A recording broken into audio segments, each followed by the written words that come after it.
Oral ஹெல்த்துக்கும் ஃபர்டிலிட்டிக்கும் என்ன சம்மந்தம் அதை பற்றி தான் நம்ம இன்றைக்கி பேச போகிறோம். I'm doctor Jhansi, IVF consultant. So oral health அப்படின்றது ஒரு மிரர் மாதிரி.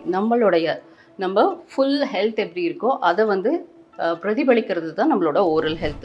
ஸோ நீங்கள் ஹெல்த்தியாக இருக்கீங்க அப்படின்னா உங்கள் ஓரல் ஹெல்த்தும் நல்லாயிருக்கும். ஓரல் ஹெல்த் நல்லா இல்லைன்னு வச்சுக்கோங்க, ஏதோ ஒரு இன்ஃபெக்ஷன் இருக்குது, டென்டல் கேரிஸ் உங்களுக்கு ரொம்ப நாளாக இருக்குது, கம் ப்ராப்ளம் இருக்குது, இந்த மாதிரி எந்த ப்ராப்ளம் இருந்தாலும் ஒரு சப்கிளினிக்கல் பாக்டீரியா அப்படின்னு சொல்லுவோம். அதாவது நம்ம உடம்புல நம்ம ரத்தத்தில் பாக்டீரியா எண்கள் அதிகமாக இருக்கும். அது என்ன பண்ணும், மற்ற ஆர்கன்ஸையும் எல்லாத்தையும் அஃபெக்ட் பண்ணுறதுக்கான சான்சஸும் இருக்கும். இப்போ ஆண்களுக்கு பார்த்தீங்கன்னா ஓரல் ஹெல்த் நல்லா இல்லை அப்படின்னா என்ன இஷ்யூஸ் வரும் அப்படின்னா ஸ்பெர்ம் கவுண்ட் குறையும். அப்புறம் ஸ்பெர்ம் மோட்டிலிட்டின்னு சொல்லுவோம். அந்த மோட்டிலிட்டி அதாவது முன்னோக்கி போகிற ஸ்பெர்ம்ஸோட கவுண்ட் குறையிறதுக்கு சான்சஸ் இருக்குது. ஸோ அதனால ஃபர்டிலிட்டி இஷ்யூஸ் அரைஸ் ஆகும். இதே பெண்களாக இருந்தாங்க அப்படின்னா பெண்களுக்கு என்ன ஆகும் அப்படின்னா 3 மடங்கு அவங்களுக்கு இன்ஃபர்டிலிட்டி வர சான்சஸ் இருக்குது. காலையில் அண்ட் நைட் ப்ரஷ் பண்ணணும், 2 டைம்ஸ் ப்ரஷ் பண்ணணும்.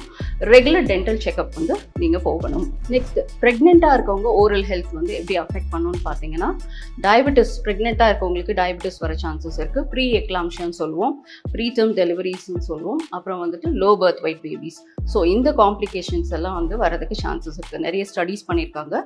There is a relation between poor health and poor பெரிநேட்டல் outcome. So இதெல்லாம் தெரிஞ்சுட்டு நீங்கள் டெஃபினட்டாக ஒரு ட்ரீட்மெண்ட் போகிறதுக்கு முன்னாடி உங்கள் ஓரல் ஹெல்த் செக்அப்பை ப்ராப்பராக பண்ணிக்கோங்க. All the best.